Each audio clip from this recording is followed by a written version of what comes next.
جو اپنی میگی جان کے لیے سرپرائز تیار کر رکھے تھے۔ اگر داجی کا یا کسی بڑے کا فون آ جاتا کہ تیاریاں کرنی ہیں، جلد گھر پہنچو، تو وہ بیچ میں ہی سب دھڑے کے دھڑے رہ جاتے۔ اسی لیے اسے باہوں میں بھرا تھا کہ تبھی دروازے پر ہونے والی دستک سے وہ چونکا تھا۔ مومنا، مومی پلیز اوپن دا ڈور، مجھے تم سے ضروری بات کرنی ہے یار۔ ارشمان کی آواز سن کر تابش کے لبوں کو گہری مسکان نے چھوا تھا۔ اس کے کلیجے کو ٹھنڈ جو پڑنے والی تھی، تبھی اسے کسی گڑیا کی طرح بازوؤں میں اٹھایا، ایک ہاتھ اور بازو سے اسے سنبھالا اور دوسرے سے پاکٹ سے لائٹر نکال کر زمین پر پڑی اس میکسی کو آگ دکھائی۔ آگے بڑھ کر پورا دروازہ کھول دیا۔ سامنے کا منظر ارشمان نے صدمے سے پھٹی پھٹی نگاہوں سے دیکھا تھا۔ وہ شرٹ لیس اسے بازوؤں میں بھرے کھڑا تھا، بلکہ اس کی شرٹ مومی کے جسم کی زینت بنی ہوئی میکسی تھی، اور وہ ایسے اس کے بازوؤں میں تھی۔ وہ اس کے روم میں کیا کر رہا تھا؟ جس کا مطلب یہ تھا کہ ملک تابش سراج کہنا چاہتا تھا کہ اس کے جسم پر موجود کپڑوں پر بھی کسی اور کا سایہ برداشت نہ کروں۔ یہ تو پھر اس کی میگی گرل تھی۔ جی کوئی کام تھا آپ کو میری بیوی سے؟ تابش کا سرسراتا لہجہ ارشمان کے کانوں اور آنکھوں سے لہو نکل رہا تھا جیسے۔ پلیز جو بھی بولنا ہے جلدی بولیں۔ میں نے سر جی کو بول دیا ہے، اپنی بیوی کے ساتھ کچھ اسپیشل پرسنل پلان کر رکھا ہے، تو ہم لیٹ ہو رہے ہیں، وہ عجلت بھرے انداز میں لاپرواہی سے بولا۔ جب ارشمان خاموشی سے ایک سائیڈ ہو گیا تو اطمینان سے کندھے اچکاتا اسے لیے باہر نکل آیا، لا کر نرمی سے اسے فرنٹ سیٹ پر بٹھایا اور زن سے گاڑی نکال لے گیا۔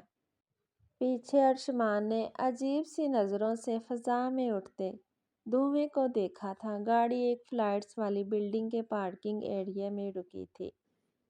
تابش نے مومی کو بڑی سی چادر میں لپیٹ رکھا تھا۔ یہ وہ بلڈنگ تھی جس میں اپر کلاس لوگوں سے تعلق رکھنے والے مہنگے ترین اور پرآسائش فلیٹس تھے، جہاں لوگ بس اپنے کام سے کام رکھتے تھے، کسی کو کسی سے کوئی لینا دینا نہیں تھا، اور کسی حد تک غیر گنجان آباد علاقہ تھا۔ اسے اب تک بس اکا دکا لوگ نظر آئے تھے۔ مونا جسے اٹھائے وہ اپنے فلیٹ تک پہنچا تھا، چابی سے دروازہ کھولا اور اندر داخل ہو کر ڈور لاک کر لیا۔ پورا فلیٹ اس کی میگی نوڈلز پرنسس کے خواب اور جنون کے مطابق ڈزنی تھیم کے مطابق سجا ہوا تھا۔ جہاں پر اب وہ تھا اور اس کی پرنسس اسے لا کر اپنے بیڈ روم میں بیڈ پر لٹایا جو کسی محل کے کمرے کا منظر پیش کر رہا تھا، مگر اس کی پرنسس اس کی شرٹ اور پنک ٹراؤزر میں تھی۔ تابش کو ہنسی آئی۔ وہ کچن میں گیا اور کھانے کے سب انتظامات دیکھے جو تقریباً مکمل ہی تھے۔ واپس بیڈ روم میں آیا، کچھ سوچا اور اس کے پہلو میں لیٹ کر اس کے اٹھنے کا انتظار کرنے لگا۔ بھاری ہوتے پوٹوں کے ساتھ مومی کی تقریباً 10:30 بجے آنکھ کھلی تھی۔ انگلیوں کی نرم پوروں سے اپنی آنکھیں سہلائیں، پھر ایک جان لیوا انگڑائی لی۔ وہ دائیں کروٹ لیٹی ہوئی تھی۔ ہوش ٹھکانے لگے تو جلد احساس ہو گیا کہ وہ احسن والا والے اپنے بیڈ روم میں نہیں ہیں۔ ڈریسنگ کے شیشے کے ریفلیکشن میں پورے روم کو دیکھا۔ یہ تو کسی محل کے کمرے جیسا کمرہ ہے جو جالیوں، پردوں اور پھولوں سے سجایا گیا ہے۔ وہ مبہوت سی دیکھے گئی، پھر جلد ہی احساس ہوا اپنی پشت کی جانب سے آتی مخصوص خوشبو اور سانسوں کی ہلکی بھاری آواز، مطلب وہ اس کے پہلو میں موجود ہے۔ یہ سب تاشو نے کیا اس کے لیے، اس کی ہر ادھوری خواہش پوری کرنے کے لیے، اسے زندگی کی ہر خوشی دینے کے لیے، کیونکہ وہ اس قدر سرپرائزڈ اور خوش تھی کہ بیان نہیں کر سکتی تھی اپنی فیلنگز۔ تبھی انگوٹھا دانتوں تلے دبا کر اپنی ہنسی روکی۔ تو یہ سرپرائز تھا؟ تبھی تاشو نے رات اسے بے ہوش کیا تھا۔ وہ آئینے میں سے دیکھ چکی تھی۔ رات بھی کہ اس کے پیچھے تاشو ہے۔ تابش نے کروٹ بدلی اور اس پر حاوی ہوا، اس کی کمر کے گرد بازو لپیٹا اور ٹانگوں پر اپنی ٹانگ رکھی، پچھلی گردن پر گستاخیاں کرتے اس کے لب محسوس ہوئے تو مومی کی جان ہوا ہوئی۔ آپ کو ایسا کیوں لگتا ہے کہ میں نے آپ کو سوری دے دی تاشو؟ دور ہٹے مجھ سے۔ مومی نے پھر کوشش کی تھی کہ اس کا لہجہ سنجیدہ رہے مگر تابش کو اثر نہیں ہوا تھا۔ تم مجھے کل ہی سوری دے چکی ہو۔ میگی نوڈلز پرنسس، تابش نے اس کے کرلی گھنے کھلے بالوں میں منہ دیا مگر اس کا ایک ہاتھ جب پیٹ پر رینگتا محسوس ہوا تو مومی کے ہوش اڑے۔ تاشو یہ کیا بدتمیزی ہے، ہاتھ پیچھے ہٹائیں۔ اس نے اس کے ہاتھ پر ایک چپت لگائی مگر اب وہ ایک جھٹکے سے اسے سیدھا کر کے اس پر حاوی ہوا تھا۔ یہ بدتمیزی تھوڑی ہے، بدتمیزی تو وہ تھی جو کل میں نے کی تھی مگر تب تو تم مجھے دور ہٹانے کی بجائے اپنی جانب کھینچ رہی تھی۔ جس کا مطلب جانتی ہو کیا تھا کہ آگے بڑھو تاشو اور مجھے جتنا مرضی پیار کر لو۔ اس کی وضاحت دو مونا ڈارلنگ۔ بہکا ہوا سا لہجہ تھا۔ مومی کو لگا اس پر گھڑوں پانی ڈالا گیا ہے تو مکرنا ازحد ضروری تھا۔ کب؟ ایسا کچھ نہیں ہوا تھا۔ اس نے نگاہیں چرائی۔ ادھر میری آنکھوں میں آنکھیں ڈال کر بات کرو مونا جان۔ تاشو پکارنے کی دیر تھی، اس کے پھر ہونٹوں کی سختی آئی تھی جب وہ مکمل اس پر جھکا خود کو سیراب کر رہا تھا۔ جانے کیوں مگر ہر بار تابش کی اسے محسوس کرنے میں شدت بڑھ جاتی تھی۔ اب بھی مومی کو لگا وہ فنا ہو جائے گی۔ تابش نے اس کے ہاتھوں کی انگلیوں میں اپنے ہاتھ پھنسائے تھے۔ وہ اس کے بری طرح مچلنے پر نرمی سے الگ ہوا اور دلچسپی سے اس کا سرخ اناری چہرہ دیکھا۔ آپ بہت برے ہیں تابش، مجھے نہیں رہنا یہاں، سراج مینشن چلے۔ اس نے اب تاشو کہنے کی غلطی ہرگز نہیں کی تھی۔ وہ اس کی اس احتیاط پر گہرا مسکرایا۔ ٹھیک ہے چلتے ہیں، پہلے میری شرٹ دو۔ تابش نے اپنی شرٹ کا اوپر بٹن کھولا تھا۔ مومی کو اب پتہ چلا وہ اس کی شرٹ میں ہے۔ حیرت سے آنکھیں پھیل گئی تھی۔ یہ آپ نے؟ وہ شرم و حیا سے دوہری ہوتی بول بھی نہیں پائی تھی۔ میں نے۔ اسی اطمینان سے جواب آیا۔ اب وہ اس کی شرٹ کا دوسرا بٹن کھولنا چاہتا تھا جب مومی نے تڑپ کر اس کا ہاتھ پکڑا۔ تاشو یہ کیا کر رہے ہیں آپ؟ تمہیں کیا لگتا ہے مونا کیا کرنے لگا ہوں؟ ہاں؟ خمار آلود نگاہیں بہکی بہکی سی تھی۔ الٹا اسی سے سوال پوچھ بیٹھا۔ اس کی شہرک پر اپنے سلگتے لب رکھے تھے اور اس کے ارادے بانپ کر مومی کے ہوش اڑے تھے۔ تاشو رخصتی کے بعد وہ اس کی پاگل قربت میں بول بھی نہیں پا رہی تھی۔ وہ تو تمہارے پاپا سے آج صبح ہی لے آیا میں۔ اب یہ رخصتی کے بعد والا ہی پروسیجر ہے۔ اس کے بعد کل ریسیپشن۔ وہ معصومیت سے مدہوش سا بولا جیسے اس کی انفارمیشن میں اضافہ کیا ہو۔